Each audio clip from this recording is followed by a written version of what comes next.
We've created this Seven Bells pub from the game. My team have trained an army of actors to be on hand, and it's kind of like an immersive theatre environment based around the game.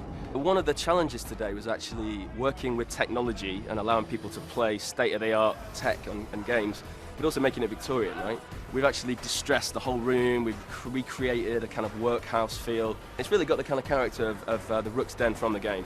Just like the Seven Bells pub behind me here, we've actually stripped out a real Victorian pub from East London and recreated the bar and all the furniture to look like it's exactly from the game. It's been a special project, it's been pretty fast-paced the last few days bringing this to life, and there's a lot of energy and love gone into the sort of square acre that we're in here in the middle of London Bridge in South East London.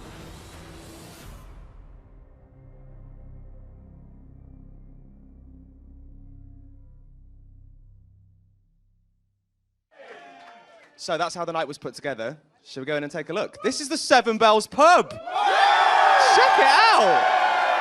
So, I mean, there's loads to see in here. It's fairly rowdy. There is actually a live and fully stocked bar, which was part of my contractual agreement. It's not all about the pub. It is, of course, about the two lead characters, Jacob and Evie.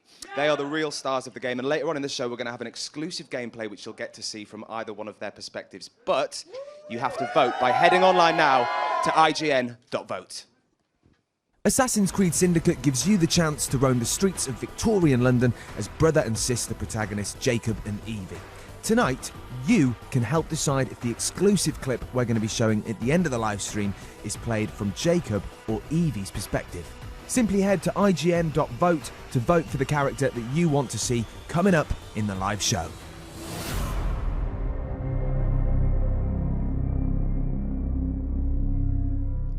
So that's how you vote to get involved. I've picked a few quite nervous-looking audience members, and I want to know who you're keen to vote for, if you were voting at home.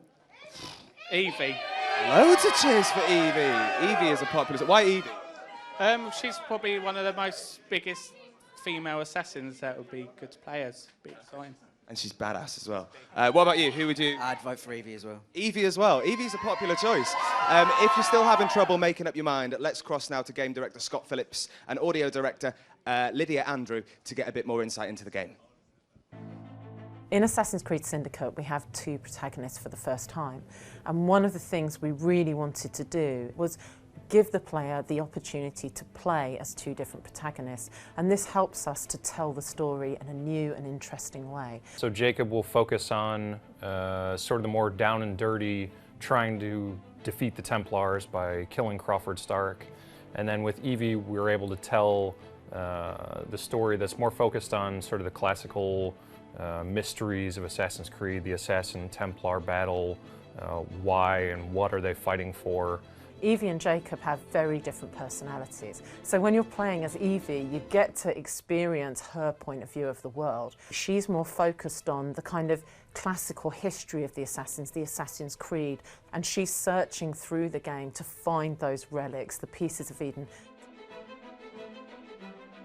The transition is seamless. We wanted to keep it as smooth and as easy for the player as possible, so you switch between them in a menu, in the pause menu with one button.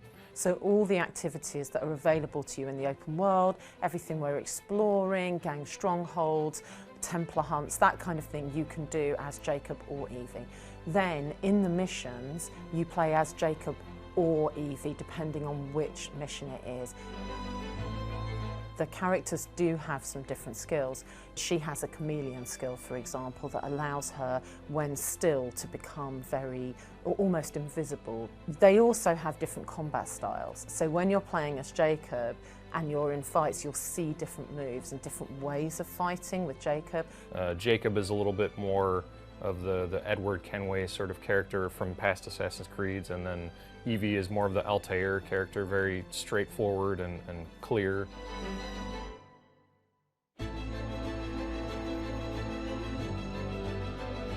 If I feel like I want to play properly, I want to play a little stealthy, I want to go slowly and take my time and use eagle vision and plan out my attack, I'll tend to play as Evie.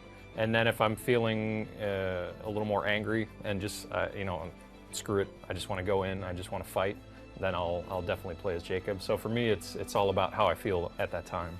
But the great thing is that choice, the choice that some of the missions with Jacob are really, really fun and some of the missions with Evie are really fun.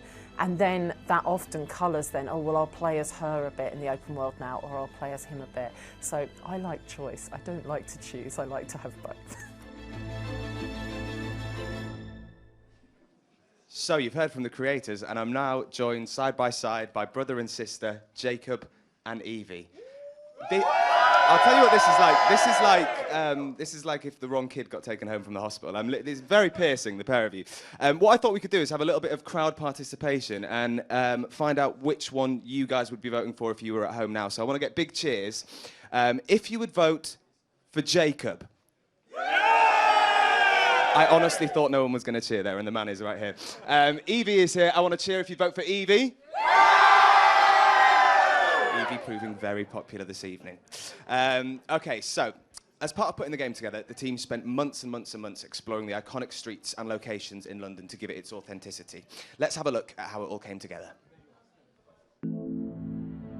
In Assassin's Creed Syndicate, we have built the biggest city that we've made so far in Assassin's Creed. It's great because London is also in this period a city of contrast.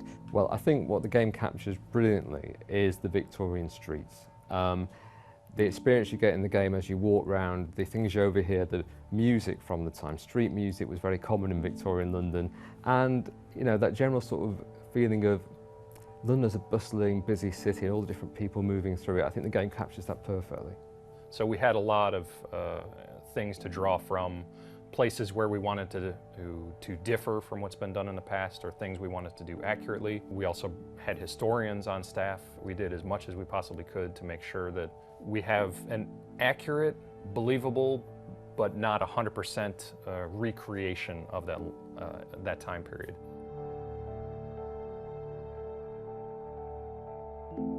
We had St Paul's Cathedral and we had the Houses of Parliament, so I knew we had the bells of St Paul's Cathedral and Big Ben. You hear those bells, you know what time of day it is, you kind of know where you are, you recognise the chimes. They really give them a sense of being in London and they help them. So it's not just about making something look beautiful or sound beautiful, it's also what helps the gameplay. If I had to pick just a single one, it would probably be Westminster and Big Ben. First time you go to it is as you get the rope launcher. So you're climbing the biggest building you've ever climbed in Assassin's Creed in a single shot of the rope launcher all the way to the top of this iconic landmark that everyone is going to know. So the Industrial Revolution in London gives us a wealth of new innovation that we can have. The vehicles in particular probably being the first thing that you notice, these busy streets with horse-drawn carriages moving around with traffic essentially. It feels very, very different.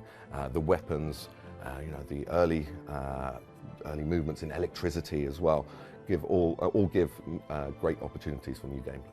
But you're going to get that era, you're going to get that atmosphere and that vitality and vibrance of that time period. You're going to feel it in a way that I don't think any other medium could allow.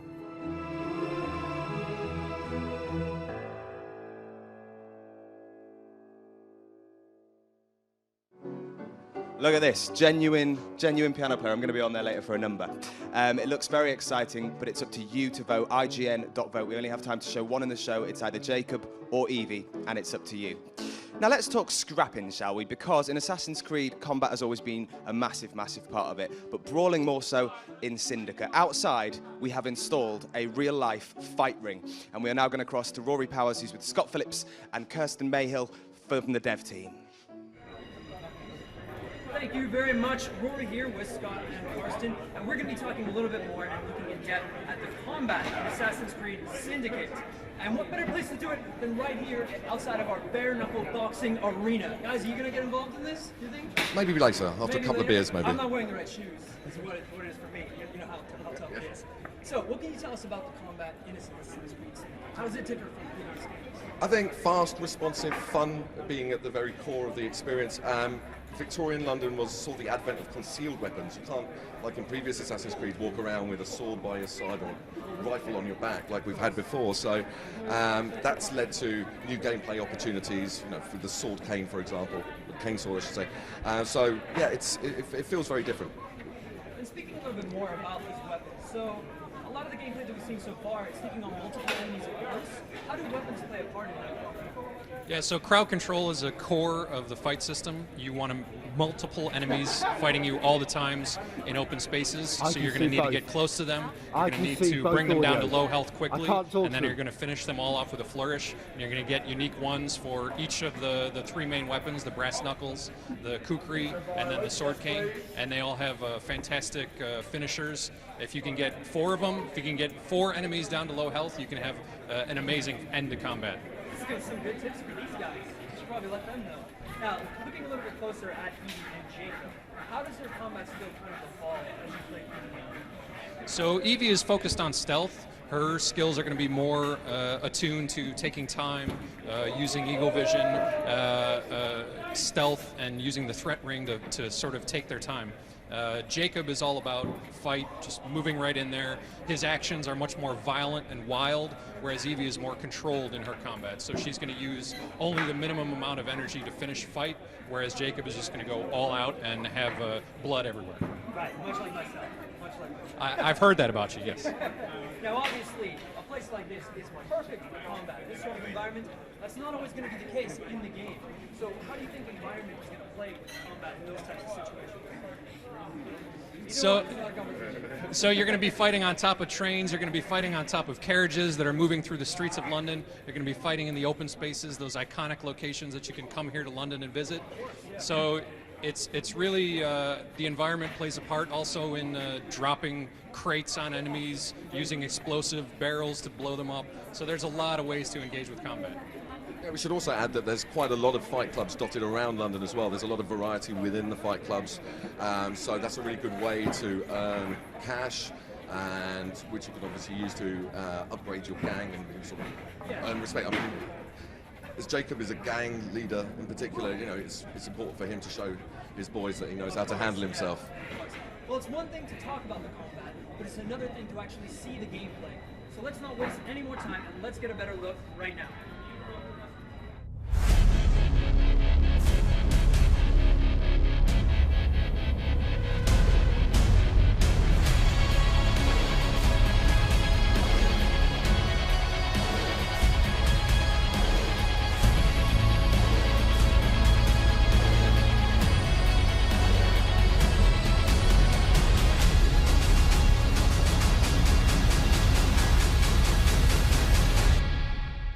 So, not long to go until you get to have a look at the game yourself. But before then, I want to show you this room, because it's another part of what we're doing tonight, and it's quite cool. It's where people are invited to come along and have a go at the game themselves. So, your name? I'm Liam. Hello, Liam. You said before we started rolling, you're a big Assassin's Creed fan, right? Massive, massive, massive fan. Okay, give me a review. Of Syndicate? Yes. Incredible. How does it compare to other Assassin's Creed games that you've played previously?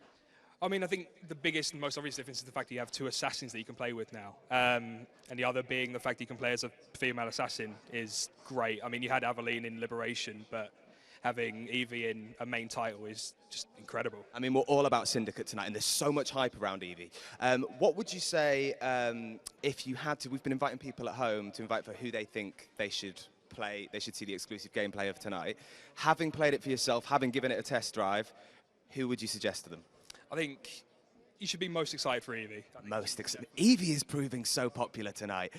We have someone else. Come hither, don't be afraid. Your name? I'm Rory. Hello, Rory.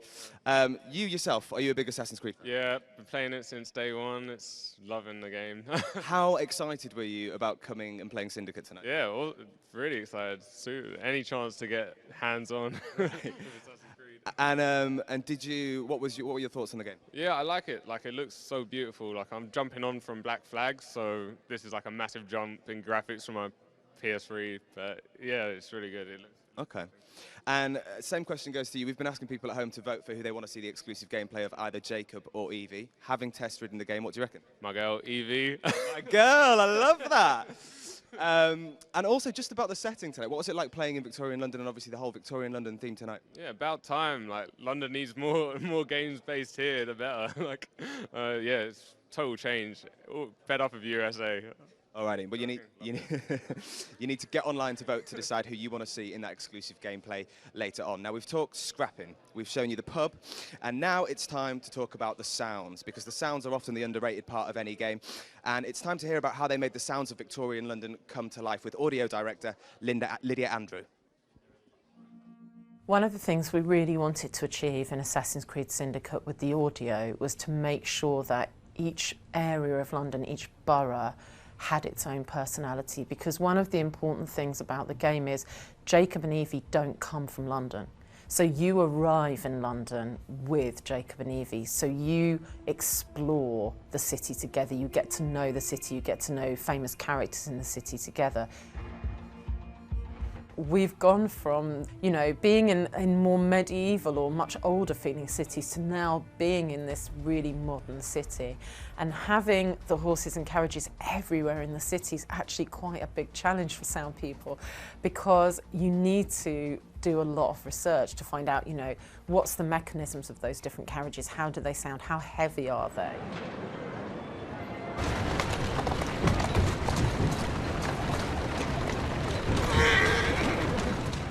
We've taken a key theme from the source music we've created for each borough, and then working with our composer Austin Wintry, we've mixed that music into the underscore. So for instance, in Whitechapel, we've got the Ballad of Sam Hall, which is a very famous folk song, and that is referenced in the underscore. So as you're exploring, you'll hear that mixed into the underscore.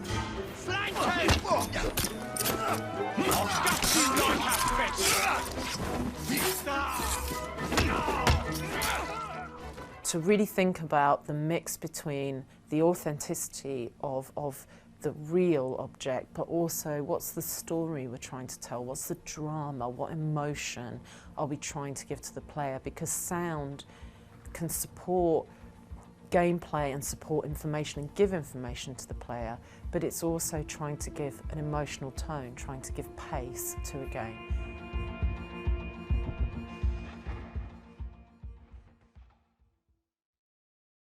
Assassin's Creed Syndicate gives you the chance to roam the streets of Victorian London as brother and sister protagonists Jacob and Evie.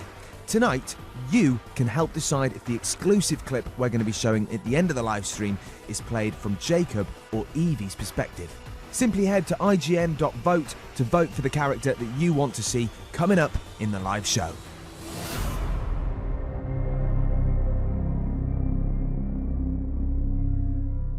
Okay, not long to go until you get to see an exclusive first look at a little bit of gameplay. But before then, I just want to show you something else quite cool that we've got going down here tonight. We have a real-life market, complete with, if you point your camera down there, tarot reader, doing genuine tarot readings. We have a flower seller who is also a pickpocket. No word of a lie. Everyone's got to watch their phones.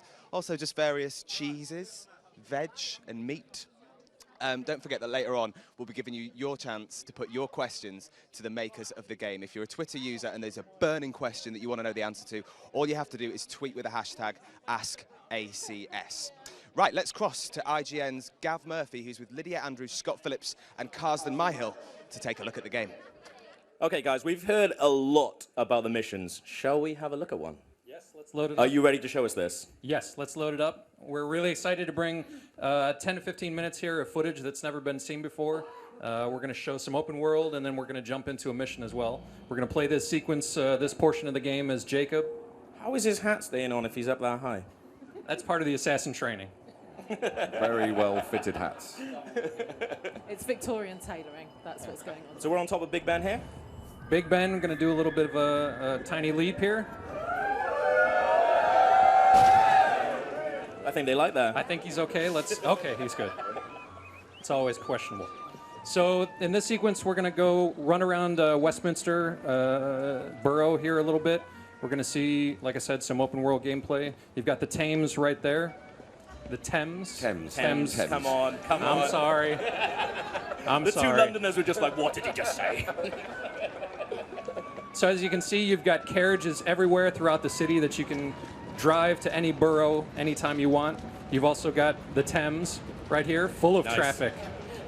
Well done, Scott. That's a pretty busy looking Thames. Yeah, I mean, I think it must have been the busiest waterway and most polluted waterway in the world at the time. And we really wanted to reflect that.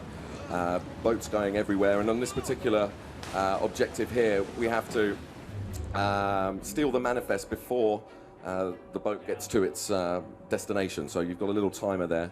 So we'll see Jacob move through as quickly as he can. So this is a boat raid. This is a systemic activity, which means it's not scripted. It can occur at any time. You could be playing a mission, and this could happen.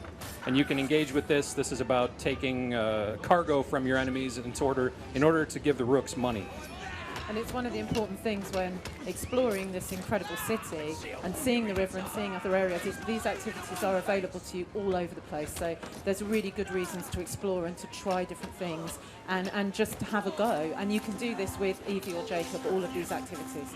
It's actually a really cool way of turning like a mode of transport into actually an activity as well, rather than just like having to jump on something to go another part of the city. You're actually doing something cool. Yeah, one of the things, I mean, the river is so busy, you can kind of get across the river just from hopping from boat to boat, almost like a sort of 3D HD Frogger. That's cool. Yeah.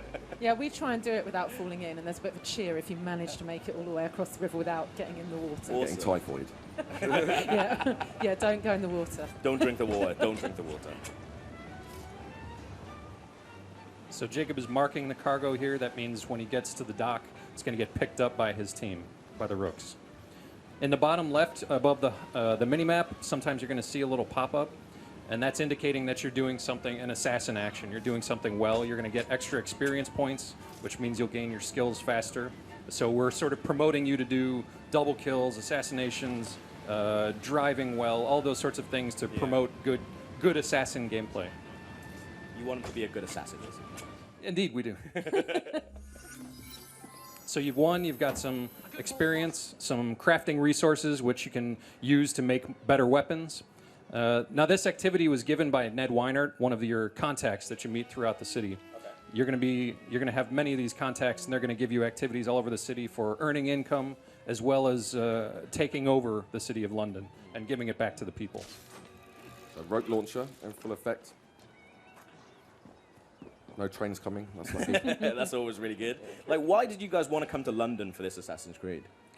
Well, one of the things is that we're always looking for an iconic place and also an important moment in history. And London is a very iconic city, a very visited city, and at this point in time was the biggest city in the world.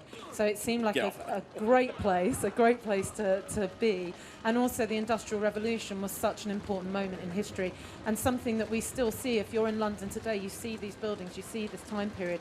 So we felt it was a really relevant time period and a great time period to tell a really good assassin story. Yeah, and to expand on that, you know, we totally do look at pivotal moments in history, the historical characters you're going to meet, but perhaps the most important thing is the gameplay possibilities that these settings could provide. And as Lydia said, the Industrial Revolution with this boom in technology offers all sorts of manner of new gameplay opportunities, which we're kind of seeing here. You know, you can ride a horse-drawn carriage through the city with something completely new for us. You're moving through a lot of different boroughs as well, because obviously we've just gone from Westminster, we've done this really amazing, opulent place. Now we're moving into Lambeth, which is really, really different. Yeah, it's one of the things we've really focused on is the idea of London being a character in the game. Yeah. And so when Evie and Jacob come to London, they're discovering these different boroughs, and we really wanted to give them very different personalities, the look of them, the kind of crowd you're seeing, animations, activities, all of those kind of things are unique to the boroughs. And you can see, as you said, this nice transition now driving the carriage. Yeah. And there's great gameplay on the carriages as well. It looks completely different as well. Like, does every sort of borough have its own little look and feel and sort of atmosphere, which looks really cool. They're also filled with different people, obviously. So it's the visuals, it's the characters, it's the stories that we tell in those locations as well. They're all centered on that area of the world. And it's a big game then. If you're moving through all of London, like, that's quite a big task that you guys have underdone. Yeah, it's the biggest world that we've made. Okay. So it's a really impressive experience as a player, as a developer, to travel around that city and to use the carriages and the trains to do it. Yeah, no, that's crazy. So what are we moving into here? What's this mission? This is a mission with Charles Darwin. So in his area of the city, Crawford Stark is using a syrup to sort of dull the people of London in this area in order to make them more malleable for the Templars. Okay. And so Charles Darwin, who most people probably know, is trying to stop this. He feels like it's a bad thing, which Jacob agrees with, and so he's going to assist Darwin here. He's going to start off by using some of the environments. So you see those hanging crates that are sitting right above a conveniently placed enemy. That Very he's conveniently placed. It's a demo. Yeah, no, that's fine. Yeah, that worked. Boom. And then he's going to go to a little bit higher ground in order to use Eagle Vision. You can plan then much better. You'll get a sense of the difficulty of the enemies that you're going to face, where you should go, what you should do. It's very Gangs of New York as well, the way they're all, like the gangs are dressed up and stuff like that. It's amazing. Well, it's interesting, you know, the movie Gangs of New York was set at a very, very similar time period to this. So Okay, I guess cool. the fashion kind of crossed the Atlantic. And you can see those guys went to check out their dead buddy, and I think they're going to find a similar fate. And I think, you know, looking at both the boat mission that we saw earlier and this one, you can see the very different combat style, which is working really nicely in the very confined space of the boat, but is also working really nicely in this open area with the different finishes you've got, the different combos that you've got. I saw as well, like the guy, the big ball dude, he seemed to have a very different fighting style to the other guys as well. Like he was sort of going for like more heavy attacks. Is that a thing? Yeah, he's a guy that'll take more damage, he'll block more, he can cause more damage when he hits. So the brutes and the regular soldiers and the watchers and the enforcers on the top end, there's multiple different archetypes of enemies that will engage you differently and force you to fight differently. Yeah. What was cool there as well, we saw one of the rooks coming to Jacob's aid and helping him in the fight as well. So that's, And he's like, I don't even need that, I'm just going to shoot him in the head instead. Sir, I thought that counts. Yeah, of course. Vigilant. Quick, inside. That was too close a call. I like Darwin. You young man gave me quite a We've got some really amazing historical characters in Assassin's Creed Syndicate.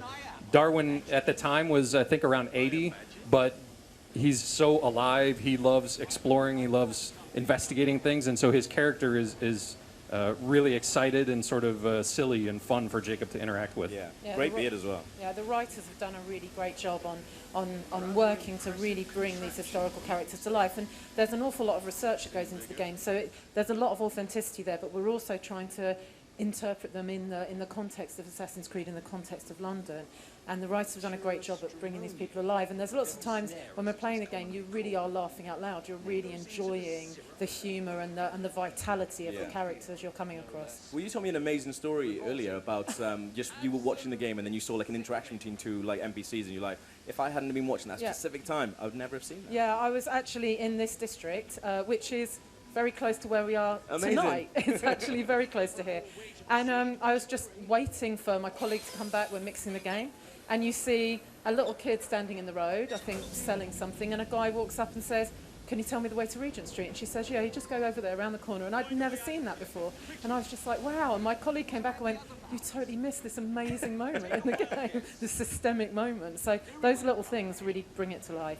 I think that's one of my favorite things about Assassin's Creed is that you can go out, you can have these experiences, come back, come into the office the next day, talk to your friends and be like, has anyone else had this experience? And a lot of the time people have a completely different experience to you, which is amazing. Yeah. And that kind of brings us to the gameplay here, I think, Scott, because you've got opportunities to do things in different ways. Yeah, so this is where... Hello? This is where Eagle Vision comes into play. You're tagging these enemies so that you can see them later. And you're also seeing the rank of those enemies, the level, so their difficulty. And it allows you to plan out. That's something we really focused on for the gameplay. We wanted to make stealth something that you can do up front, you plan out what you're going to do, and then you go out and execute. I like the way the different characters seem to approach things in very different ways. Was that a huge thing that you guys thought of from really early on? The Jacob and Evie? Yeah. Yes, we wanted to make sure that you felt a difference between the two of them. I think once you get into combat, once you start looking at the skills, once you look at how you're going to customize them, how you're going to upgrade them, you can really split them on two very different paths. Obviously, everyone here tonight has been voting for Evie or Jacob. Do you guys have a favorite? Dangerous. I have to say Evie. Okay, yeah. I have to. Just she's so cool. So It yeah, seems like she's almost like Assassin's Creed 2 style, where she's really sort of sly and sneaky, and she move around, and you might not see what she's up to. Whereas like Jacob seems to be all guns blazing type of thing. Yeah, but Evie can handle herself as Okay. well. Yeah, you can once you get into combat with her, she's got some pretty amazing animations as well. So For me, the characters they're most similar to would be Evie is like Altair, very focused, very much about the creed. Yeah. And Jacob is much more like Edward Kenway and sort of devil may care sort of an attitude. Okay. And is that sort of reflected in the storyline as well, the way that they sort of are approaching? Absolutely. I haven't played that much of it, but it seems like that is really effective. The interaction between the two of them is fantastic as brother and sister, and you can really feel that in the game, in the story, in the dialogue, and everything they do. The cool thing about it is, like, when I've been playing in the little tiny bits of it, it doesn't seem like if you do things in a certain way that the game doesn't want you to do it that way, it doesn't ever feel like that. It feels like you can kind of play it as you want to play it. yeah, that's absolutely the objective that we had. So I'm glad you feel that, because that's what we're going for. I haven't been paid, honestly. I think the perks are, for me, the main way that we try to do that. We let you complete the mission any way you want. You've got the optional objective if you want.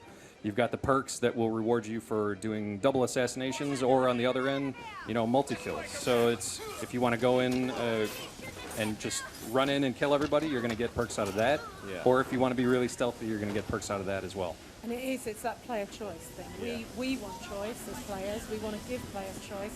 So having the choice between the two characters, having choices between ways of approaching missions, ways of exploring the world, how you choose to play, you get a lot of variety and a lot of replayability. And it's something one of the guys said earlier, that they just like the idea of having two assassins, of having that choice, having that opportunity. So it's really nice. Lydia, don't think I haven't noticed that you haven't picked your favourite, Evie or Jacob. I'm very bad at choosing. I like choice. So yeah, like I was saying in one of the videos, for me, I want to play as Jacob at certain times. I want to play as Evie at certain times, and often you'll do a mission as one, and then you'll come out into the open world, and you've kind of settled into that play style. So you play as them for a bit, and then you'll get another opportunity, and you'll think, oh, I'll just play a bit as Jacob, or I'll just play a bit of Evie. But they've both got amazing personalities, and as Scott said, having that brother-sister dynamic, sometimes they get on really well and they're really pulling together, and then I've got a brother myself, and sometimes you don't like each other that much, and and it gives us great story opportunities, great gameplay opportunities.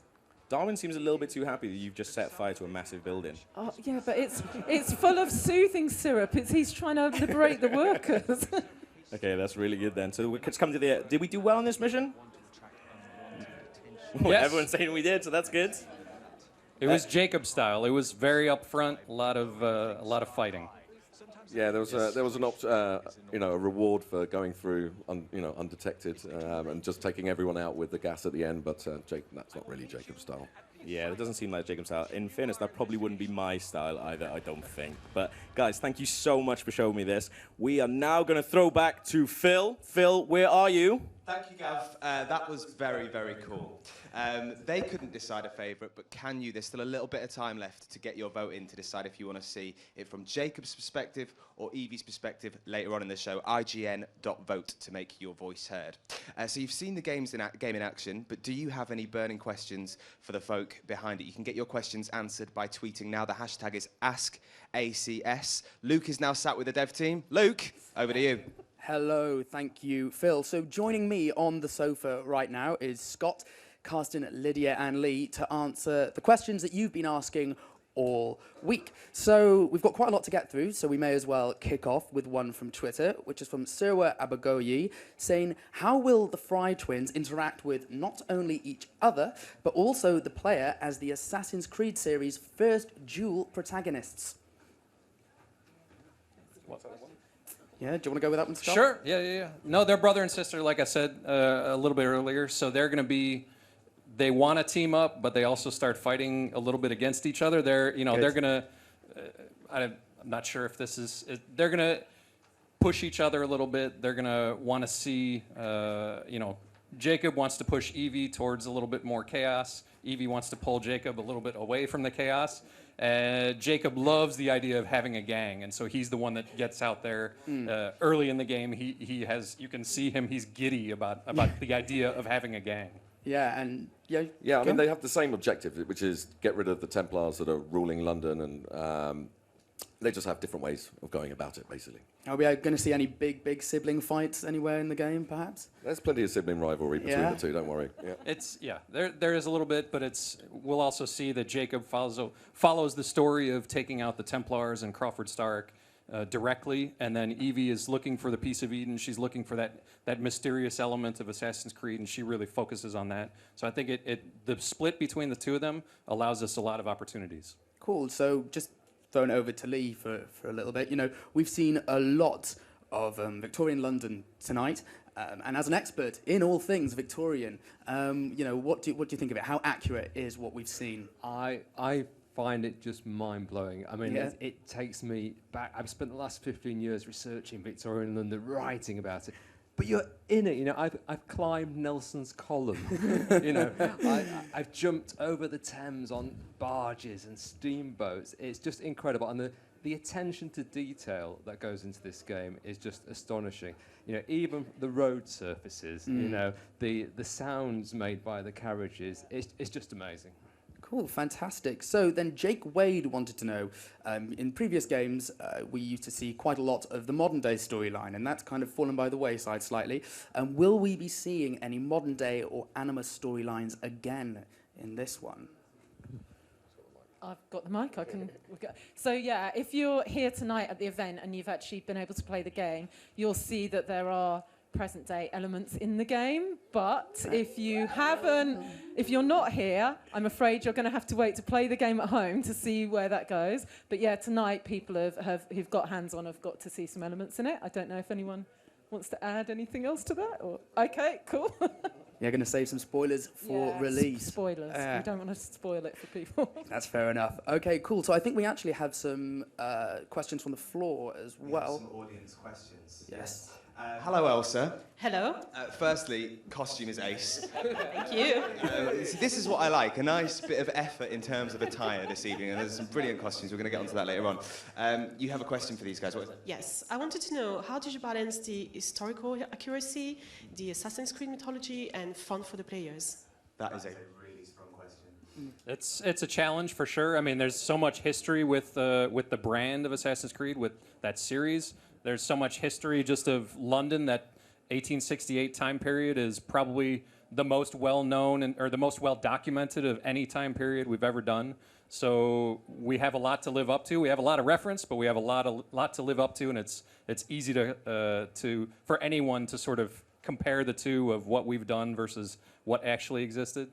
But it's always a balance. We work closely with the brand and make sure that we deliver on what we think it should be as well as what fans think it should be. Can I say something? I mean, the characters in the game say that you meet in the game, Karl Marx, he was trying to plan the overthrow of the British Empire in the 19th century. You know, people were playing for big stakes, and there were gangs in Victorian London. You know, people in the 1820s, there was a gang who had called the 40 Thieves in Lambeth, and they had their own gang tattoo done with gunpowder on their hands. So some things may seem weird and amazing, but actually a lot of that really existed as well. Fantastic. So another question from Keith Duffield says, did you have fun researching suitable London slang, and which insult made you laugh the most? Bear in mind, we are going out live, and in some places it is before 9 p.m. No, so. I do have a long list in an email that one of our historians gave to me, but most of them are not things I can say live on camera, although you will hear them in the game. No, we really did have a lot of fun with researching the language. I'm from London. There's other people from the team from London, but you know, we weren't alive in the Victorian era, so we have to do a lot of research. And the writers did a lot of research in terms of writing and then checking the language. We had small things like the phrase bow wow mutton, which I've never heard, but I should be using all the time now, which was there's a moment in the game where someone's suggesting that one of the historical characters might not want to eat that meat because it might be bow wow mutton. The idea being that stray dog is obviously on the menu.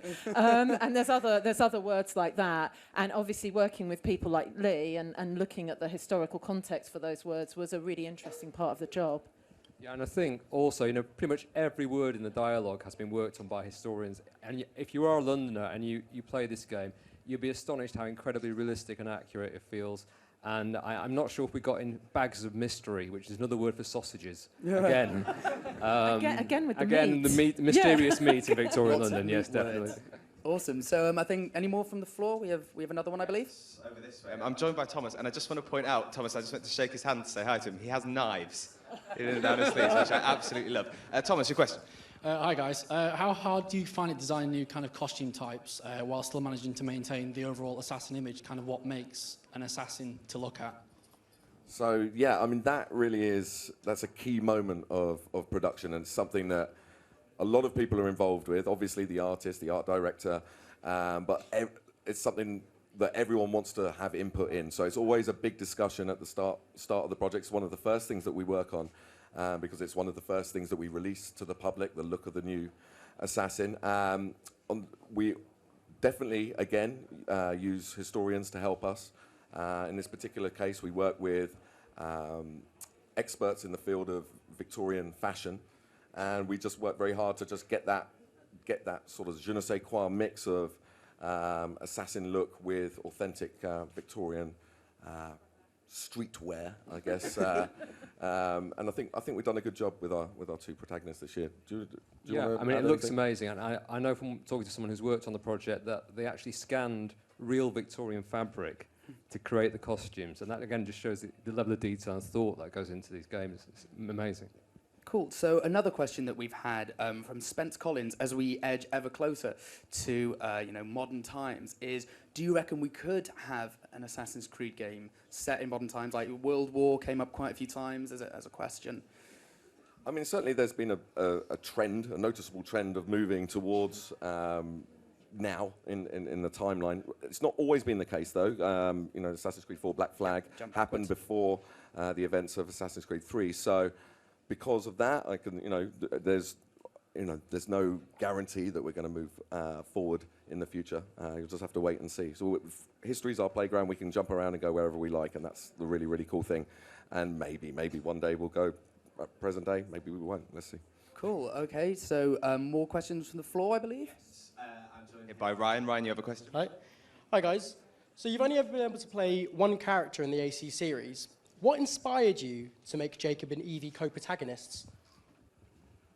Well, early on, we wanted to tell sort of two sides to the story. We wanted to have one character that could focus on the more mysterious aspects of Assassin's Creed, the pieces of Eden, the Assassin Templar War, and all those elements. And then we wanted to give time as well for focusing on taking over the city, on beating the Templars and Crawford Stark. So it was about splitting those goals and then being able to personify those goals as characters and then have them engage with each other. By making them brother and sister, I think it really worked towards allowing us to have that great banter that was, even at the basic level, you knew there was some connection between the two, and it creates a lot of tension, which creates a lot of fun moments in the story.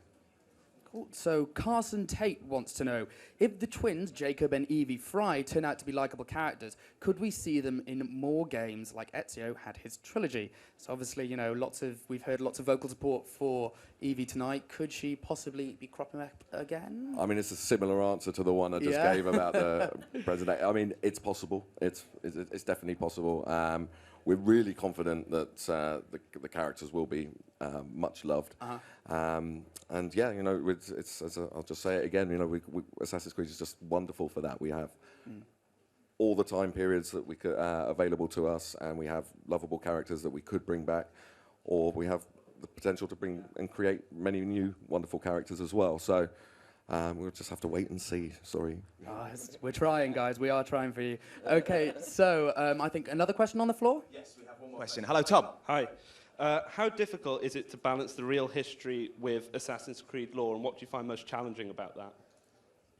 I think trying to maintain the focus on having a fun gameplay while making sure that it's accurate is always the tricky part. I mean, the rope launcher is one obvious one where it's maybe not 100% historically accurate, but we try to make sure that it passes a believability test. So if you don't call BS on it within a few seconds, if there's a little bit of a question in your head, then we can move forward with it and at least consider it. But we also have, we have historians on staff. We have people that are constantly questioning. We have the community always that's pushing us to maintain that accuracy that Assassin's Creed is known for. And one of the great things about Syndicate in the time period is that, like with the rope launcher, the Industrial Revolution gives us, with on that cusp, it's the first truly modern Assassin city. So we've had a lot of opportunities to really mix up the things we've done in games before, like having the Da Vinci character before, and now being able to have Alexander Graham Bell in this game, and having the rope launcher and having weapons that are, you know, a little bit fantastical, but still believable in this city with the idea of this age of invention. So it's been really cool for us. Cool. So Basil Frank wants to know, as a student in animation, what were some new challenges the team faced when animating the game? So I started as an animator, and I think some of our biggest challenges are that Assassin's Creed is so well known. We've made there's only so many ways you can kill people. So always being creative with those, with the assassinations, with the fight, with the everything you do in the game, trying to make sure that it feels fresh and new, and then also trying to make sure that it fits that Victorian London. Trying to make sure that it looks accurate to the time, it looks accurate to our characters, it brings their personality forward. And I think the people that you see on the streets, we want to make sure that they're walking accurately as well, or that they're animating properly, or that, you know, they feel like they're all part of that London 1868 and not maybe any other time period we could possibly have done. Yeah, I mean, we've got people playing cricket and playing football. You know, these are the sort of things that can only really happen in a British setting. Yeah. So, you know, we absolutely had to get that kind of stuff in. And so it's a challenge, but it's a good one and a fun one. Fantastic. So I think we have time for one more question, which again to come in from the floor. So like Ted is here. I love Ted because Ted, what was it that you said about IGN before we went live? Watch it every day is kind of daily thing, really. That's what we like. What's your question? Which famous person do you think would make a good assassin, and what would they fight for? Tough one. Haven't heard that one before, or do you get that all the time? No, I've actually never had that. It's a tough one. I think, well, going from since we're in London, I think a character like James Bond would be sort of the perfect assassin. He already is sort of an assassin, but I think giving him James Bond, that assassin costume and style would be amazing. And I was also thinking about Boadicea as a character from very history, good. so going backwards and seeing the Boadicea character, and also kind of ties in a bit with someone fighting for the kind of rights of their people, etc. So it fitted in quite nicely, but it's a tough question. Yeah, it is a tough one. You took James Bond, so I guess maybe Rambo. Like, well, very no, good. right? No, because he's using, you know, he's using a bow and arrow. He's using his knife. It's like he's takes out a whole army just, you know, using real skills. So, you know, maybe Rambo. He's quiet. He does it very silently. Stealthy. That's super stealthy. That's what we like. Unfortunately, that's all we have time for question-wise. So now throwing it back to Phil for those all-important results. Thanks, dude. All right, so all night we've been asking you to vote for whose perspective you wanted to see the gameplay through. Are we all ready for a result? Yeah! Who did we all put our money on? Okay, I can now reveal that the winner with 54% of the vote, 54% of the vote was... It's Evie!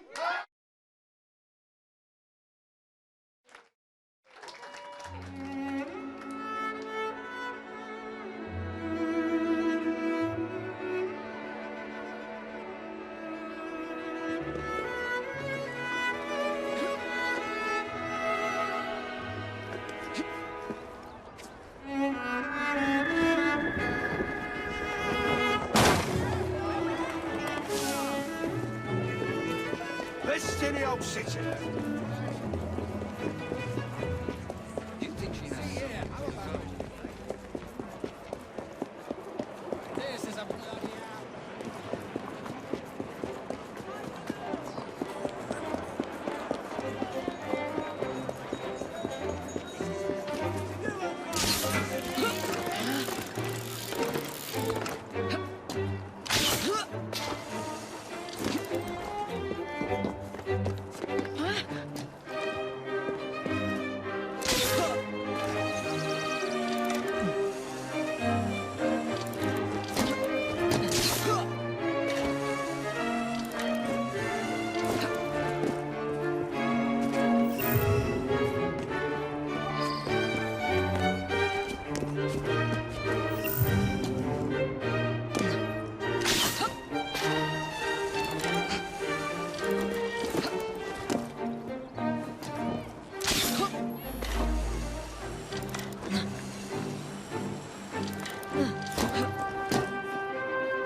bed and bottle.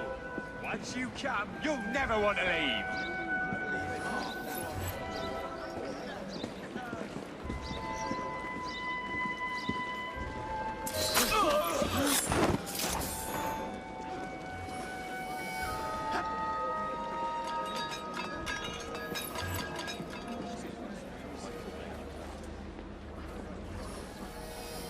Bloody country's going to pot. What kind of terrible person?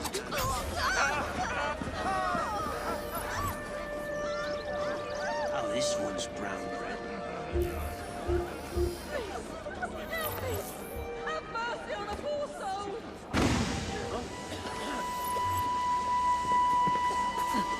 I just want to keep on living. You must have a good reason.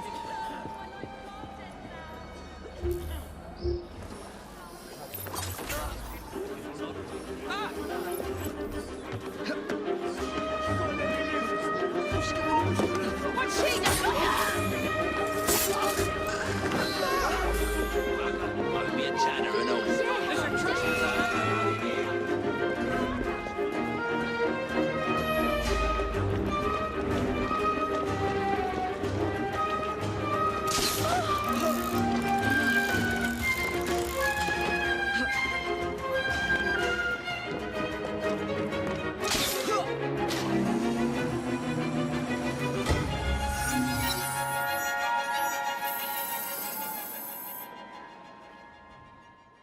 Evie, Evie, Evie. I love that girl. So that's your winner. And that wraps up the IGN premiere of Assassin's Creed Syndicate. Remember, if you want to get your hands on the game yourself, it is available to buy from Friday, the 23rd of October. In the meantime, you can see everything from tonight, as well as the Templar hunt played through Jacob live on IGN. We're going to stay here and have some drinks. Thanks for watching. See you next time.